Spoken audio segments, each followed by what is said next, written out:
Good morning student.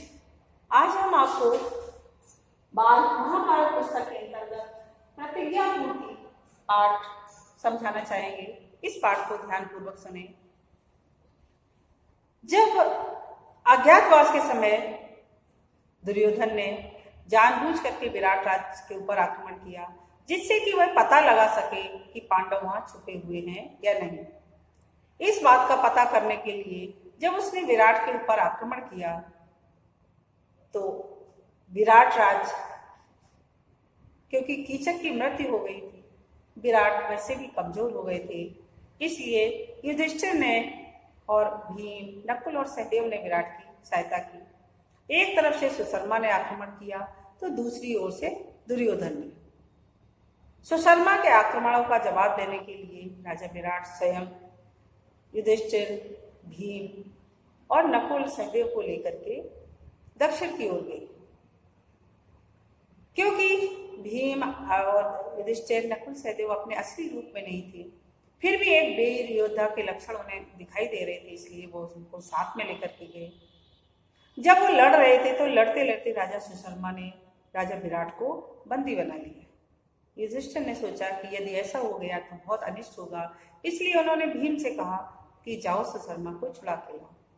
Bhim गर्जना करने वाले थे, लेकिन युधिष्ठिर ने रोक दिया कि यदि इस तरह से तुम गर्जना करोगे तो वो समझ जाएंगे कि हो ना हो भीम ही है और तुम्हारी आवाज पहचान कर जाएंगे, इसलिए तुम धनुष बाण लेकर उनके ऊपर प्रहार करो। भीम ने धनुष बाण से इतने अधिक प्रहार किए कि सुशर्मा घबरा गया और उसने राजा विराट को छोड़ दिया। इस तरह से राजा विराट को छुड़ा करके सभी वापस आ गए। इधर उत्तर की ओर से दुर्योधन ने आक्रमण कर दिया। अब राजकुमार उत्तर ही महल में था, वो घबरा गया, लेकिन बृहन्नुल्ला अर्थात अर्जुन ने उसे ढांढस बंधाया कि तुम चिंता मत करो, मैं तुम्हें अपने साथ लेकर के चलूंगा, तुम रथ चलाना और मैं युद्ध करूंगा। जब युद्ध क्षेत्र में पहुंचे जाकर के और धनुष की टंकार, अपने गांडीव की टंकार की अर्जुन ने, तो द्रोण और भीष्म समझ गए कि हो न हो ये भी अर्जुन ही है। द्रोण ने कहा, मालूम होता है यह तो अर्जुन ही आया है। आचार्य की शंका और घबराहट दुर्योधन को ठीक न लगी। तभी कर्ण बोला, पांडव जुए के खेल में जब हार गए थे तो शर्त के अनुसार उन्हें 12 वर्ष का वनवास और 1 वर्ष का अज्ञातवास बिताना था। अभी 13वां वर्ष पूरा नहीं हुआ है और अर्जुन हमारे सामने प्रकट हो गए, तो डर किस बात का। शर्त के अनुसार पांडवों को फिर से 12 वर्ष वनवास और 1 वर्ष का अज्ञातवास बिताना होगा। अजीब बात है, सेना के योद्धा भय के मारे कांप रहे हैं, जबकि उन्हें दिल खोलकर लड़ना चाहिए। आप लोग यही रट लगा रहे हैं कि सामने जो रथ आ रहा है उस पर अर्जुन धनुष ताने हुए खड़ा है, पर वहां अर्जुन की बजाय परशुराम हूं, तो भी हम क्यों डरे। मैं तो अकेला ही जाकर उसका मुकाबला करूंगा और मैंने दुर्योधन को भी वचन दिया है कि उसे आज पूरा करके दिखाऊंगा। अर्थात कर्ण बड़ी वीरता से डींगे हाँक रहा है। कर्ण को यूं दम भरते देखकर कृपाचार्य झल्लाकर बोले, कर्ण, मूर्खता की बातें न करो, हम सबको एक साथ मिलकर अर्जुन का मुकाबला करना होगा। यह सुनकर कर्ण को गुस्सा आ गया। वह बोला, आचार्य तो अर्जुन की प्रशंसा करते कभी थकते ही नहीं है। अर्जुन की शक्ति को बढ़ा चढ़ाकर बताने की इन्हें एक आदत सी पड़ गई है। ना मालूम यह भय के कारण या अर्जुन को अधिक प्यार करती है। इस कारण जो भी हो मैं अकेला ही डटा रहूंगा, अर्थात अकेला ही जाकर के अर्जुन से युद्ध करूंगा। जब कर्ण ने आचार्य की यूं चुटकी ली तो कृपाचार्य के भांजे अश्वत्थामा से न रहा गया। वह बोला, कर्ण, क्या तुमने कुछ नहीं और पूरी डींगे मारने में समय क्यों गवारे। अभी तक तुमने अपनी वीरता कहाँ पर दिखाई है जो इतनी अधिक डींगे मार रहे हो। इस प्रकार कौरव सेना के वीर आपस में ही वाद विवाद एवं झगड़ा करने लगे। यह देखकर भीष्म बड़े खिन्न हुए, खिन्न का मतलब दुखी हुए। वह बोले, यह आपस में बैर विरोध या झगड़े का समय नहीं है, अभी तो सबको एक साथ मिलकर शत्रुओं का मुकाबला करना है, शत्रुओं से लड़ाई करनी है और सब आपस में ही लड़े जा रहे हो। पितामह के इस प्रकार समझाने पर कर्ण, अश्वत्थामा आदि वीर जो उत्तेजित हो रहे थे शांत हो गए। उनको शांत देखकर भीष्म, दुर्योधन फिर से बोले, बेटा दुर्योधन, अर्जुन प्रकट हो गया, यह ठीक है, पर प्रतिज्ञा का समय कल ही पूरा हो चुका था। अर्थात अज्ञातवास का समय पूरा हो गया है अब यदि अर्जुन प्रकट भी हो जाएगा तो उससे भी कोई फर्क नहीं पड़ता है। पर प्रतिज्ञा का समय कल ही पूरा हो चुका है। चंद्र और सूर्य की गति, वर्ष, महीने और पक्ष, विवाह के पारस्परिक संबंध को अच्छी तरह जानने वाले मेरे कथन की पुष्टि करेंगे। प्रत्येक वर्ष में एक जैसी महीने नहीं होती। मालूम होता है तुम लोगों की गणना में भूल हुई है, इसलिए तुम्हें भ्रम हुआ है। जैसा कि अर्जुन ने गांडीव धनुष की टंकार की थी, अर्थात गणना पहले गणना सूर्य और चंद्र के अनुसार होती थी। जो हम तिथियां करते होते ना, तिथियों के अनुसार गणना की जाती थी समय की। इस तरह के अंग्रेजी कैलेंडर नहीं थे जिनमें जनवरी और फरवरी करके गणना की जाए। इसलिए और भीष्म ने उन्हें समझाने का प्रयास किया कि हो ना हो आपकी गणना सही नहीं है, इसलिए तुम्हें भ्रम हुआ है। जैसे ही अर्जुन ने गांडीव धनुष की टंकार की थी, मैं समझ गया था कि प्रतिज्ञा की अवधि पूरी हो गई है। दुर्योधन, युद्ध शुरू करने से पहले इस बात का निश्चय कर लेना कि पांडवों के साथ संधि कर लें या नहीं। यदि संधि करने की इच्छा है तो उसके लिए अभी समय है। यदि तुम संधि करना चाहते हो तो उनका समय पूरा हो चुका है और उनसे संधि कर लो। दुर्योधन ने कहा, पूज्य पितामह, मैं संधि नहीं चाहता। राज तो दूर रहा, मैं तो एक गांव तक पांडवों को देने के लिए तैयार नहीं हूँ। इस तरह से पांडवों को कुछ भी देने के लिए मैं तैयार नहीं हूँ, इसलिए मैं पांडवों से संधि क्यों करूंगा। इस तरह की बात दुर्योधन कहने लगा।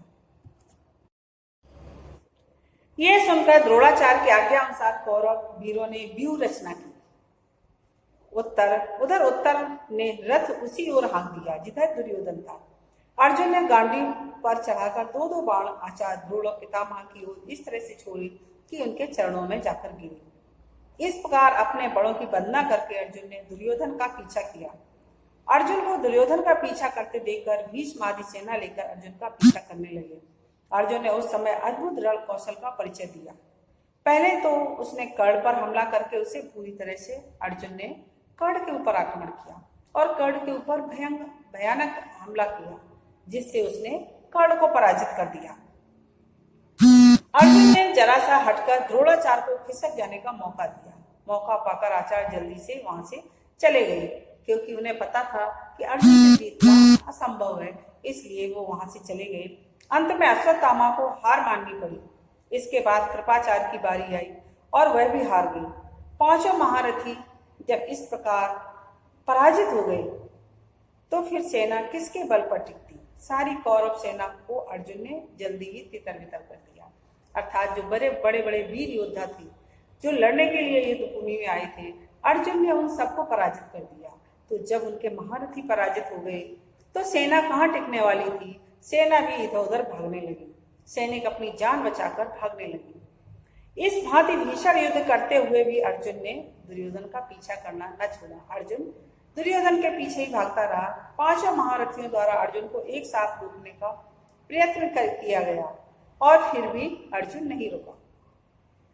अर्जुन आखिर दुर्योधन के निकट पहुंच ही गया। उसने दुर्योधन पर भीषण हमला कर दिया।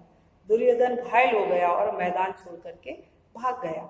जब दुर्योधन को ये लगा कि अब तो मेरे प्राणों के ऊपर आ गई है, यदि हम यहाँ पर युद्ध करते रहे तो पराजित होंगे ही, और साथ भी हो सकता है हमारी मृत्यु भी हो जाए। इसलिए दुर्योधन वहां से भाग गया। भीष्म ने उससे कहा कि अब वापस हस्तिनापुर लौट चलना चाहिए। भीष्म की सलाह मानकर सारी सेना हार मानकर हस्तिनापुर की ओर लौट चली। जब सारी सेना को और महारथियों को ऐसा लगा कि वो अर्जुन से नहीं जीत सकते हैं, तो भीष्म ने सलाह दी कि हम सबको हस्तिनापुर वापस चला जाना चाहिए, क्योंकि और अधिक सेना को मरवाने से क्या फायदा है। इसलिए वो वापस चले गए। इधर युद्ध से लौटते हुए अर्जुन ने कहा, अपना रथ नगर की ओर ले चलो। तुम्हारी गायें छुड़ा ली गई हैं, शत्रु भी भाग खड़े हुए हैं। इस विजय का यश तुम्ही को मिलना चाहिए, इसलिए चंदन लगाकर और फूलों का हार पहनकर नगर में प्रवेश करना, क्योंकि तुम युद्ध करने के नगरवासियों के अनुसार तो अर्जुन ही राजकुमार उत्तर ही युद्ध करने के लिए गए थे, और यदि विजय प्राप्त हुई है तो जरूर ही इसका श्रेय तुम्हें ही मिलना चाहिए। इसलिए तुम विजयी मुद्रा में वहां पर जाना। रास्ते में अर्जुन ने फिर से ब्रह्मनुल्लाह का वेश धारण कर लिया और राजकुमार उत्तर को रथ पर बिठाकर सारथी के स्थान पर खुद बैठ गया। उन्होंने विराट नगर की ओर कुछ दूतों को यह आज्ञा देकर भेज दिया कि जाकर घोषणा कर दो कि राजकुमार उत्तर उत्तर विजय प्राप्त करके आ रही हैं। जब राजकुमार उत्तर विजय प्राप्त करके आ रहे हैं, ऐसी खबर राजा विराट को लगी तो बहुत अधिक खुश हुए। देखिए अर्जुन ने अपने सभी गांडियों और अस्त्र शस्त्र एक समी वृक्ष के ऊपर रख दिए थे। जब वो अज्ञातवास के समय आए थे और भीम भी अपनी गदा वहीं रख करके गए थे, क्योंकि यदि अस्त्र शस्त्र पांचों पांडवों के पास होते तो वो न चाह के भी पहचान लिए जाते, इसलिए उन्होंने एक समी वृक्ष के ऊपर अपने अस्त्र शस्त्रों को छिपा दिया था। जब अर्जुन उत्तर के साथ युद्ध करने के लिए जा रहे थे तो सबसे पहले वो अपना, क्योंकि अर्जुन तो सारथी थे, उत्तर राजकुमार बन के जा रहा था, तो सबसे पहले अर्जुन उसे उस समी वृक्ष के पास लेकर के गए। और उत्तर के कुछ समझ में नहीं आ रहा था, इसलिए उत्तर ने कहा कि आखिर में यहाँ क्यों जा रहे हैं। तब अर्जुन ने अपना परिचय दिया और कहा कि मैं अर्जुन हूँ और तुम मेरे कपड़े पहन लो और मैं तुम्हारे कपड़े पहन लेता हूँ, और मैं अपने अस्त्र शस्त्र उतार करके इस युद्ध में मैं युद्ध करूंगा जा करके अपने गांडी को लेकर के, और जो भी सेना होगी मैं उसको पराजित कर दूंगा। राजकुमार उत्तर को जब ये पता चला कि महान धुरंधर अर्जुन है तो उसे बहुत आश्चर्य हुआ।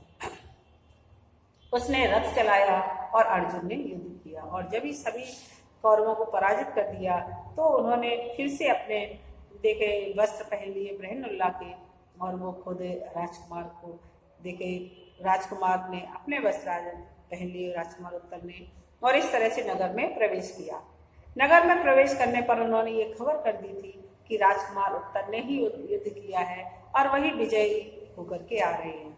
यह बात सुनकर के राजा विराट को बहुत अच्छा लगा और वो अपने पुत्र का स्वागत करने के लिए आतुर हो रहे थे। जब वो बार बार वहां महल में राजकुमार विराट की वीरता को वर्णन कर रहे थे तो दुर्योधन युधिष्ठिर बीच में ये कह देते कि बृहन्नुल्लाह जो साथ में था, इसलिए राजकुमार उत्तर ने विजय प्राप्त कर ली। यह बात राजा विराट को अच्छी नहीं लग रही थी, क्योंकि विजय तो उनके पुत्र ने प्राप्त की थी और युधिष्ठिर बार बार बृहन्नुल्लाह का नाम लेकर के क्या जताना चाहते थे, और विराट ये जानते भी नहीं थे कि जो कंक वेश में है वो हस्तिनापुर के राजकुमार युधिष्ठिर है। इसलिए उन्हें क्रोध आया और उन्होंने जो पासे थे वो फेंक करके, जिनसे वो खिला रहे थे वो युधिष्ठिर को वो फेंक करके मार दिया। धन्यवाद। इससे आगे का भाग हम कल समझेंगे।